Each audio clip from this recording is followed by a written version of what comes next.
प्रकाश की प्रकृति। प्रकाश एक प्रकार की ऊर्जा है जिसकी सहायता से आंख की प्रकाशिक तंत्रिकाओं को उत्तेजित करके वस्तुओं को देख सकते हैं। तरंगाग्र क्या होता है? किसी माध्यम में समान कला की स्थिति में रहने वाले कणों को स्पर्श करने वाली काल्पनिक सतह को तरंगाग्र कहते हैं। तरंगाग्र 3 प्रकार का है, यहां पढ़ना है। गोलीय तरंगाग्र, बेलनाकार और समतल तरंगाग्र। किसी तरंगाग्र का प्रत्येक बिंदु एक नए विक्षोभ को उत्पन्न करता है। यह नया विक्षोभ द्वितीयक तरंगिका कहलाता है। तो पहले 3 गोली, बेलनाकार और समतल तरंगाग्र को देख लेते हैं। देख सकते हैं यह है आपका स्फेरिकल वेवफ्रंट अर्थात गोली तरंगाग्र। ये सोर्स है, सोर्स से जो है तरंगे निकल रहे हैं और यहाँ पे एक पृष्ठ खींचा गया है, समतल पृष्ठ। यहाँ पर भी एक पृष्ठ खींचा गया है, तो पृष्ठ के एक बिंदु पर समान कला में कण है। उसी प्रकार सिलिंड्रिकल वेवफ्रंट, बेलनाकार तरंगाग्र, ये एक लाइन है, यहाँ से तरंगे सभी दिशाओं में निकल रही है, इधर भी और इधर भी, ठीक है। इस पृष्ठ पर सभी कण क्या होंगे? समान कला में होंगे, तो ये बेलनाकार तरंगाग्र हो गया। उसी प्रकार प्लेन वेव फ्रंट, समतल तरंगा, ये तरंगे जा रही हैं, ठीक है, और यहाँ पे एक प्लेन खींचा गया है, ठीक। उसी प्रकार यहाँ पे भी खींचा गया, तो ये क्या, इस प्लेन में जो भी कण होंगे समान कला में होंगे, ठीक है, इसको कहा जाएगा समतल तरंगाग्र। यहाँ पर भी देख सकते हैं spherical wave front from a point source, point source बिंदु से इस वृत्त पर, इस ये जो वृत्त है इस पर जो है सभी कण समान कला में है। इसी प्रकार इस वृत्त पर, इसी प्रकार आगे वाले वृत्त पर ये सभी कण क्या है? समान कला में। ये देखिए सिलिंड्रिकल बेलनाकार wave front from a linear source, ये लीनियर सोर्स है, इससे जो है सभी दिशाओं में निकल रही है। और प्लेन वाले में जो है कि तरंग चल रही है, इसके जो है किसी भी एक प्लेन खींचा जाए, ठीक है, समतल प्लेन, ये किसी भी बिंदु पर, ये जो बिंदु होंगे सब, यहाँ पे जो भी कण है सब क्या है? समान कला में है, तो इनको कहा जाएगा क्या? समतल तरंगाग्र। हाइगेंस का तरंग सिद्धांत। इस सिद्धांत के अनुसार प्रकाश तरंगों के रूप में चलता है। ये तरंगे प्रकाश स्रोत से निकलकर सभी संभव दिशाओं में प्रकाश के वेग से चलती है, ठीक है। हाइगेंस के समय तक वैज्ञानिकों की धारणा थी कि तरंगों के संचरण के लिए माध्यम की आवश्यकता होती है। इसलिए हाइगेंस ने एक सर्वव्यापी माध्यम ईथर की कल्पना की और यह माना कि ईथर लगभग भारहीन है, अतः यह प्रत्येक पदार्थ में प्रवेश कर सकता है। इसका घनत्व बहुत कम, घनत्व क्या होता है? बहुत कम, और प्रत्यास्थता बहुत अधिक होती है। और इस आधार पर इन्होंने वेग का, तरंग वेग का सूत्र दिया अंडर रूट में प्रत्यास्थता बटे घनत्व, ठीक है। प्रत्यास्थता क्या है? बहुत ज्यादा है, और तरंग का घनत्व बहुत कम है। इससे जो है कि यहाँ वेग कम, तरंग का घनत्व कम होगा, प्रत्यास्थता अधिक होगी तो वेग अधिक हो जाएगा, ठीक है। जब ये प्रकाश तरंगे किसी वस्तु से परिवर्तित होकर हमारी आंख की रेटिना पर गिरती हैं तो वस्तु हमें क्या होती है? दिखाई देती है, ठीक है। कोई भी वस्तु हमें कब दिखाई देगी? तो वहां से प्रकाश टकराकर उस वस्तु से हमारी आंख पर आता है तो वस्तु हमको दिखाई देती है।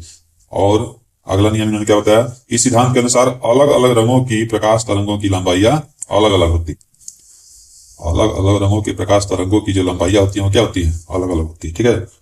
जैसे लाल रंग की तरंग दैर्ध्य अलग होगी, ठीक है, बैंगनी रंग की तरंग दैर्ध्य अलग होती है, पीले रंग की तरंग दैर्ध्य अलग होती है। तो अलग अलग रंगों की प्रकाश तरंग की लंबाई में तरंग दैर्ध्य क्या होती है? अलग अलग होती है, सही बात है। हाइगेंस का सिद्धांत। द्वितीयक स्रोत तरंगाग्र का प्रत्येक बिंदु एक द्वितीयक विक्षोभ का स्रोत बन जाता है, जिसे द्वितीयक तरंगिकाएं कहते हैं। दूसरा नियम यह है चाल, ये तरंगिकाएं प्रकाश की चाल से सभी दिशाओं में फैलती है। और तीसरा नियम क्या है? नया तरंगाग्र। किसी क्षण पर इन तरंगिकाओं को स्पर्श करता हुआ पृष्ठ, ये स्पर्श करता हुआ पृष्ठ है, ठीक है, उस क्षण नया तरंगाग्र देता है, न्यू फ्रंट। ये देखिए नया स्पर्श रेखा खींचे हैं, इससे न्यू वेव फ्रंट, नया तरंगाग्र उत्पन्न होता है, ठीक है। ये प्रारंभिक तरंगाग्र है और ये नया तरंगाग्र। समतल तरंगों का अपवर्तन। 2 चीज है इसमें, एक अपवर्तन एक परावर्तन, दोनों में से एक पूछता है पेपर में। अपवर्तन देख लेते हैं। इसमें जो है ये चित्र है, ये प्लेन 2 माध्यमों को अलग करता है, ऊपर का माध्यम और नीचे का माध्यम को अलग करता है। यहां से तरंगाग्र ए और ये समतल तरंगाग्र जा रहा है, और यहां से एक माध्यम से दूसरे माध्यम में जाने पर ये अपने मार्ग से क्या होगा? विचलित हो जाएगा, इसकी डायरेक्शन बदल गई, ठीक है। ये तरंगाग्र है, ठीक, यहां से इसकी भी डायरेक्शन बदल गई है, ठीक। अब इसके बाद जो है कि ये माध्यम 1 हो गया, माध्यम 2 हो गया, ठीक। अगर इसमें चित्र में देखेंगे माध्यम 1 में चाल मान लेते हैं v1 है और माध्यम 2 में चाल v2, इसमें v1 मान लीजिए और इसमें चाल मान लीजिए v2। त्रिभुज ABC, त्रिभुज ABC में, ठीक है, और त्रिभुज AEC,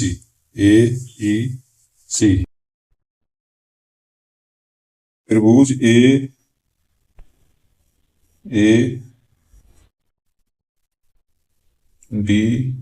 ABC साइन आई बराबर BC अपन AC, ठीक है। BC भी दूरी कितनी होगी, दूरी और चाल होने समय, तो v1 इंटू टी, मान लीजिए यहां से यहां तक समय टी लग रहा है, बटे AC लंब बटा कोण। उसी प्रकार साइन आर इस वाले त्रिभुज में ADC में, त्रिभुज ADC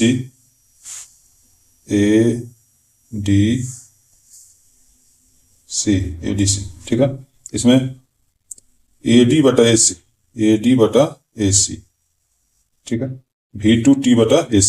और समीकरण 1 में 2 का भाग करेंगे तो T से T और AC से AC कैंसिल हो जाएगा, T और AC कैंसिल, V1 बटा V2, यही क्या होता है, स्नेल का नियम होता है, V1 बटा V2 बराबर N2 बटा N1, ये आपका अपवर्तन सिद्ध हो जाएगा, ठीक। उसी प्रकार से परावर्तन के लिए हाइगेन्स के सिद्धांत पर परावर्तन की व्याख्या कैसे करेंगे, तो त्रिभुज ABC, A B और C इस वाले त्रिभुज में, ठीक है, क्या है, और DCA, D दूसरा त्रिभुज लेना है, DCA ये ब्लू वाला, 2 त्रिभुज लेना, ठीक है। इन दोनों त्रिभुज में BC बराबर AD, BC किसके बराबर है, तो BC वाले त्रिभुज रेड वाले में BC बराबर है AD के, दूसरे त्रिभुज में ब्लू वाले में AD के बराबर, ठीक। इसका बाद कोण ABC और ADC, ABC ये वाला कोण 90 डिग्री है और ADC भी कोण कितना डिग्री है, 90 डिग्री, तो कोण बराबर हो गया, भुजा बराबर हो गई, ठीक है। और AC एक भुजा है, तो दोनों में क्या है, उभयनिष्ठ है, ठीक है, AC भुजा क्या है, उभयनिष्ठ है।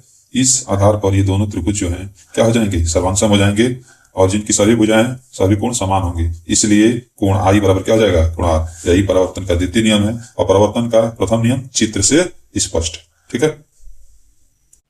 तरंगों का अध्यारोपण का सिद्धांत, जब 2 या 2 से अधिक समान प्रकार की तरंगे किसी माध्यम से एक साथ संचरित होती हैं, तब माध्यम के किसी कण का परिणामी विस्थापन y तरंगों द्वारा इस कण पर उत्पन्न अलग अलग विस्थापनों के सदिश योग के बराबर होता है, ठीक है।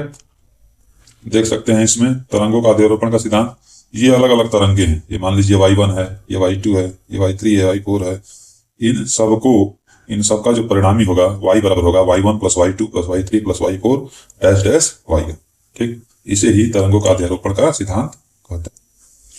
प्रकाश का व्यतिकरण, कोई 2 समान आवृत्ति की प्रकाश तरंगे जिनके आयाम समान हो, जब किसी माध्यम में एक साथ संचरित होती हैं, तो माध्यम के विभिन्न बिंदुओं पर प्रकाश की तीव्रता उन तरंगों की अलग अलग तीव्रताओं के योग से भिन्न होती है। कुछ स्थानों पर तीव्रता न्यूनतम होती है, अर्थात लगभग 0 होती है, जबकि कुछ स्थानों पर तीव्रता अधिकतम होती है। प्रकाश तरंगों के अध्यारोपण की इस घटना को क्या कहते हैं, व्यतिकरण कहते हैं, ठीक है। जैसे देख सकते हैं चित्र में, यहाँ जो है प्रकाश का व्यतिकरण हो रहा है, इसमें जो है कि यहाँ सोर्स है, यहाँ से S1 और S2 2 सोर्स निकल रहे हैं, और व्यतिकरण होने के बाद इस पर्दे पर यहाँ ब्राइट फ्रिंज प्राप्त हो रही है, यहाँ डार्क है, यहाँ ब्राइट है, फिर डार्क है, ब्राइट है, डार्क है, ब्राइट, ठीक है। तो कहीं पर जो है ज्यादा अधिकतम तीव्रता है और कहीं पर तीव्रता क्या है, न्यूनतम है, ठीक। तो इसी को क्या कहा जाता है, व्यतिकरण कहा जाता है। जिन स्थानों पर तीव्रता अधिकतम होती है उन बिंदुओं पर हुए व्यतिकरण को समकोशी व्यतिकरण, और जिन स्थानों पर तीव्रता न्यूनतम रह जाती है उन बिंदुओं पर हुए व्यतिकरण को विनाशी व्यतिकरण कहते हैं, ठीक है। इस चित्र में भी देख सकते हैं, जहां ब्राइट है उसको समकोशी कहा जाएगा, जहां डार्क है उसको क्या कहा जाएगा, विनाशी व्यतिकरण, ठीक है। ब्राइट वाले को समकोशी व्यतिकरण और डार्क वाले को विनाशी व्यतिकरण, ठीक। जब इसका ग्राफ बनाते हैं तो मान लीजिए कि 2 तरंगे हैं, एक है y1, ये वाली तरंग है y1, ठीक है, देख सकते हैं व्हाइट कलर की जो है ये y1 है। दूसरी जो ग्रीन वाली है, ठीक है, ये द्वितीयक तरंग मान लेते हैं, ठीक, ये द्वितीयक तरंग है, और इनका जो परिणामी है y1 प्लस y2, ठीक है।